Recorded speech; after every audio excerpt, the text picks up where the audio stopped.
কোথা থেকে নিয়ে গেছে তোমার ইন্টারভিউ? 60 টিভি থেকে। 60 টিভি থেকে? বাবা, তারপরে এখানে শুটিং হয়। চায়ের তোমার এত ফেমাস? নিশ্চয়ই। আচ্ছা আচ্ছা, মানে স্পেশাল একদম। হ্যাঁ একদম, স্যাররা আছে, অফিসাররা আছে আমার কাছ থেকে খায়। তাই? কাকা বলে। তার মানে তো কাকা তো একদম পুরো মার্কেট কাঁপিয়ে দিচ্ছে। আমার চা দেখো সবার পরে আছে, সবার আগে বেঁচে দিয়ে চলে যাবে। আচ্ছা আচ্ছা, ব্যবহারটা ভালো করি। একদম একদম একদম। তোমার চা কোথায় এলে পাবে? আমাকে এই আইটম হাটে। আচ্ছা আচ্ছা। লেবু চা কত করে? 20, 10। এটা কতটা দিলে? এটা 10 টাকা দিই।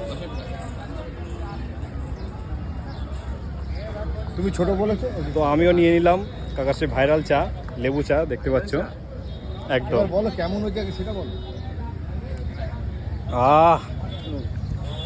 মারাত্মক টেস্ট, বুঝলে? দারুণ দারুণ। মানে তোমার হাতে সত্যি জাদু আছে।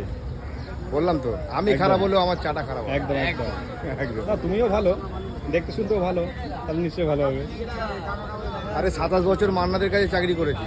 আচ্ছা আচ্ছা আচ্ছা যে মান্নাদের গান করে, আচ্ছা। 27টা বছর চাকরি করেছি, এখনো পর্যন্ত আমাকে ট্যালেন্ট থাকতে হয় না? হ্যাঁ, এখন পেসমেকার বসে গেছে বলে এই চা ব্যবসা করছি। আচ্ছা আচ্ছা, কিন্তু লোককে ভালো দিই, যতটুকু দিই একদম খাঁটি জিনিস দেবো, ভালো চেষ্টা জিনিস। করা। একদম, সবার থেকে ভালো দেওয়ার চেষ্টা করি। একদম ভালো দেওয়াটা কম better। পয়সায় ভালো দেবো। একদম, তাতে মানুষের তাতে মানুষ আজকে না হোক, আজকে তুমি খেয়ে গেলে আরেকদিন আসলে তুমি আমাকেই খুঁজবে।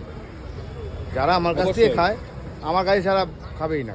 একদম, যেমন আমি খেয়েছি, আমার ভালো লেগেছে, তো নেক্সট টাইম আসলে আমিও খেয়ে যাবো আবার। Thank you, you welcome.